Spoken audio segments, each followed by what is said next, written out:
रूस यूक्रेन के बीच cease fire पर सहमति नहीं बनी और ट्रंप ने कहा कि फिलहाल इतनी जल्दी सीज फायर संभव नहीं है। तो क्या ट्रंप की मध्यस्थता काम नहीं आ रही? सवाल यह भी कि जेलेंस्की से मीटिंग के दौरान ट्रंप ने पुतिन को फोन कॉल क्यों कर दिया? पुतिन ने भारत के प्रधानमंत्री को फोन कर दिया। तो क्या यह माना जाए कि ट्रंप के प्रयासों के बीच बिना भारत की मध्यस्थता के यह युद्ध नहीं रुकेगा? अब इसी पर बात करेंगे। नमस्कार, मैं हूं आशीष त्रिपाठी आपके साथ। और अमेरिका के प्रेसिडेंट डोनाल्ड ट्रंप से पहले पुतिन ने अलास्का में मीटिंग की और फिर वॉशिंगटन में वे जेलेंस्की से मुलाकात करने पहुंचे और मीटिंग में यूक्रेन की सुरक्षा गारंटी पर चर्चा हुई। ट्रंप ने कहा कि अमेरिका और यूरोपीय देश मिलकर के इस पर काम करेंगे। तो वहीं रूसी प्रेसिडेंट ऑफिस क्रेमलिन ने यह बताया कि ट्रंप ने मीटिंग रोक करके पुतिन को फोन मिला दिया और करीब करीब 40 मिनट तक दोनों देशों के प्रेसिडेंट्स के बीच बातचीत होती रही। और 40 मिनट क्या बात हुई, अब वो भी सुनिए। इस दौरान पुतिन ने रूस और यूक्रेन के प्रतिनिधियों के बीच सीधे बातचीत का भी समर्थन किया। दरअसल जर्मन चांसलर फ्रेडरिक मर्ज ने यह बताया कि ट्रंप के साथ फोन पर बातचीत के दौरान पुतिन 15 दिन के भीतर जेलेंस्की से मुलाकात को राजी हो गए हैं। मीटिंग के बाद जेलेंस्की ने प्रेस कॉन्फ्रेंस करके बताया कि यूक्रेन सुरक्षा गारंटी के बदले यूरोप के पैसों से 90 अरब डॉलर यानी लगभग 8 लाख करोड़ रुपए के अमेरिकी हथियार खरीदेगा। इस बैठक के बाद ट्रंप ने दोनों देशों को लेकर एक बड़ा बयान दिया। उन्होंने कहा कि रूस के राष्ट्रपति व्लादिमीर पुतिन और यूक्रेन के राष्ट्रपति व्लादिमीर जेलेंस्की के बीच शांति वार्ता कराने की तैयारी शुरू हो चुकी है। ट्रंप ने यह जानकारी व्हाइट हाउस में यूरोपीय नेताओं और जेलेंस्की के साथ बैठक के बाद दी। ट्रंप ने यह बताया कि उन्होंने पुतिन से फोन पर बातचीत की और इसके बाद उन्होंने जेलेंस्की और पुतिन के बीच एक बैठक की योजना बनाना शुरू कर दिया है। अब ये योजना से जुड़ी हुई एक बड़ी अपडेट अभी आ रही है, वो ये कि दोनों राष्ट्राध्यक्षों को एक टेबल पर लाने के लिए प्रयास शुरू हो चुका है।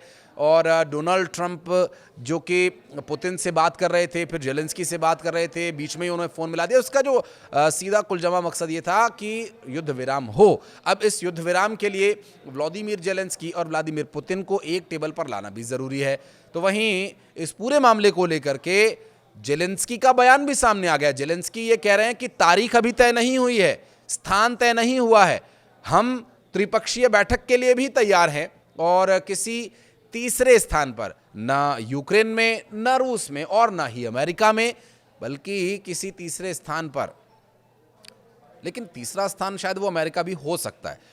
अगर अमेरिका को हटाते तो वो चौथा स्थान होता, लेकिन वो तीसरे स्थान की बात कर रहे हैं। तो तीसरे स्थान पर यानी अमेरिका में भी या फिर कहीं और जहां भी ये जगह तय होगी, जेलेंस्की और पुतिन मुलाकात करेंगे और युद्ध खत्म करने के लिए बातचीत होगी। हालांकि जेलेंस्की की तरफ से जो शर्तें रखी गई हैं, जिसमें कि युद्धबंदियों की रिहाई, रूस के द्वारा कब्जा की गई ज़मीन को छोड़ना या यूक्रेन के द्वारा जो कब्जा की गई ज़मीन है उसे रूस को वापस देना, ये सब शामिल है। उनका ये कहना है कि जो युद्धबंदियां उन्हें रिहा किया जाए और सुरक्षा की गारंटी सबसे महत्वपूर्ण जो शर्त उन्होंने रखी है। ये 3 शर्तों में सबसे प्रमुख शर्त ये भी है कि सुरक्षा की गारंटी दी जाए। मसलन कि जब युद्ध रुके, युद्ध विराम हो, तो फिर सुरक्षा की गारंटी हो कि अब हमला नहीं होगा या फिर युद्ध की स्थितियां नहीं बनेंगी और ऐसी कोई परिस्थिति बननी चाहिए। हालांकि अभी बैठक के लिए स्थान तय नहीं हुआ है, तो इसमें समय लग सकता है कि क्या होगा। साथ ही उन्होंने ये भी कहा कि खुद दोनों नेताओं के साथ एक त्रिपक्षीय शिखर सम्मेलन भी करेंगे।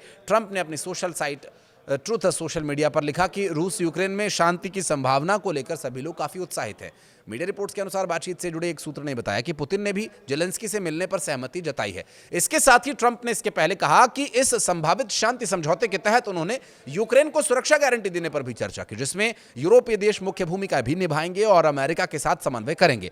हालांकि उन्होंने यह भी साफ कर दिया कि रूस अब भी यूक्रेन को नाटो में शामिल करने के खिलाफ है, लेकिन पश्चिमी सुरक्षा गारंटी देने को तैयार हो सकता है।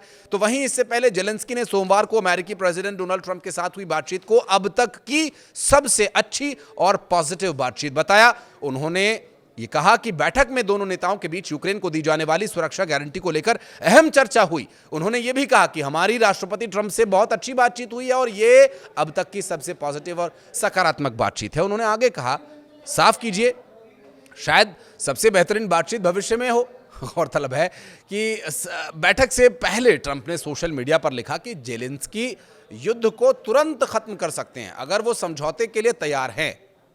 ट्रंप ने साफ कहा, संकेत दिया कि यूक्रेन क्रीमिया वापस नहीं पा सकता है और न ही नाटो में शामिल हो सकता है। उन्होंने दावा यह भी किया कि कुछ बातें कभी नहीं बदलती हैं। इस पर जेलेंस्की ने जवाब दिया कि युद्ध को जल्द और स्थायी रूप से खत्म करने की सभी की इच्छा है, लेकिन शांति अस्थायी नहीं बल्कि टिकाऊ होनी चाहिए।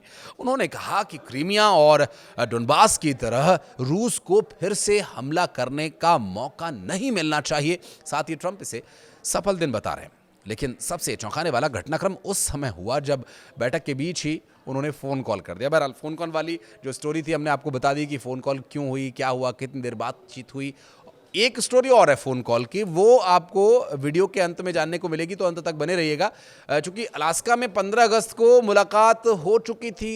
उस बैठक में दोनों नेताओं ने रूस यूक्रेन युद्ध पर करीब 3 घंटे चर्चा भी कर ली थी और तब से ही ट्रंप एक त्रिपक्षीय शांति बैठक करवाने की कोशिश में जुटे हुए। ये ट्रंप का अपना तरीका है, जिसमें पुतिन, जेलेंस्की और ट्रंप खुद तीनों शामिल हो। और व्हाइट हाउस में बैठक के बाद डोनाल्ड ट्रंप ने सोशल मीडिया पर इसके बारे में जानकारी दी और पूरा बताया कि कैसे फ़ोन पर बात हुई और जेलेंस्की को आमने सामने बिठा करके वो बातचीत करने के इरादे को आगे बढ़ाने जा रहे हैं। और इसके बाद फिर दोनों राष्ट्राध्यक्षों के साथ त्रिपक्षीय बैठक में वे शामिल होंगे। तीसरा पक्ष बनने के लिए भी पुतिन के साथ और जेलेंस्की के साथ वो बैठने को भी तैयार है। डोनाल्ड ट्रंप, उनका कहना है कि मैं तीसरा पक्ष बनने को भी तैयार हूँ। और इस तरह संभावित बैठक की तारीख या स्थान जब सामने आएंगे तो हम एक और वीडियो इसके संबंध में आपके लिए लेकर आएंगे। और कुछ और तथ्य जो इस मीटिंग से युद्ध को रोकने की संभावनाओं के बारे में चर्चा करने के लिए होगा।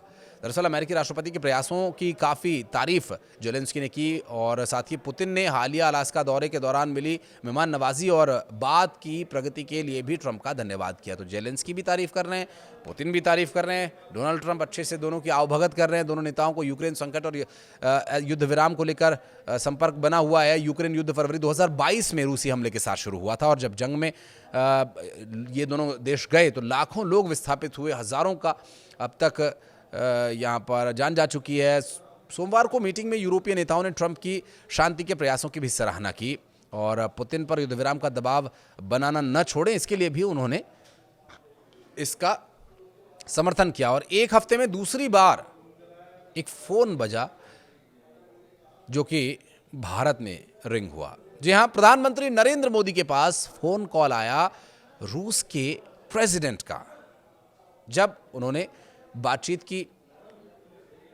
डोनाल्ड ट्रंप से। तो उसके बाद उन्होंने फिर प्रधानमंत्री नरेंद्र मोदी को भी फ़ोन किया और रूस के राष्ट्रपति व्लादिमीर पुतिन का ये फ़ोन एक हफ्ते में दूसरी बार आया है। सोमवार को राष्ट्रपति पुतिन की तरफ से पीएम मोदी को फ़ोन किया गया था और हाल ही में उनकी अमेरिका के राष्ट्रपति डोनाल्ड ट्रंप से जब अलास्का में मुलाकात हुई थी उसकी पहले उन्होंने जानकारी दी और फिर अब जब फ़ोन कॉल आया तो एक बार फिर से उन्होंने फ़ोन किया। ट्रंप और पुतिन की मुलाकात रूस और यूक्रेन के युद्ध को समाप्त करने के संबंध में हुई थी। मोदी और पुतिन के बीच हुई बातचीत के कुछ ही घंटों बाद अमेरिका में राष्ट्रपति व्लादिमीर जेलेंस्की की राष्ट्रपति ट्रंप से मुलाकात हुई और फिर युद्ध समाप्त करने को लेकर आगे भी बातचीत होनी है। सरकार की तरफ से बताया गया कि पीएम मोदी ने राष्ट्रपति पुतिन को यूक्रेन युद्ध खत्म करने के लिए पुराने स्टैंड को दोहराते हुए कहा कि हम तो जी शांति के पक्षधर हैं और हम शांति ही चाहते हैं, आप भी शांति ही का प्रयास करें। बहरहाल यहाँ विदेश मंत्री एस जयशंकर भी रूस जाने वाले हैं, जबकि पिछले हफ्ते एनएसए अजीत डोभाल वहां गए थे और इस महीने में दोनों नेता चीन में शंघाई सहयोग संगठन यानी एससीओ की बैठक में भी हिस्सा लेने वाले हैं। और हो सकता है कि इसके संबंध में भी उनकी बातचीत हुई हो, लेकिन युद्ध के रोके जाने का प्रयास बहुत ही महत्वपूर्ण है। अब भारत की भूमिका यहाँ क्या रहती है आगे आने वाले वक्त में, ये भी देखने का विषय होगा। कुछ कहना चाहे तो कमेंट सेक्शन में आकर आप अपनी प्रतिक्रिया दे सकते हैं। धन्यवाद।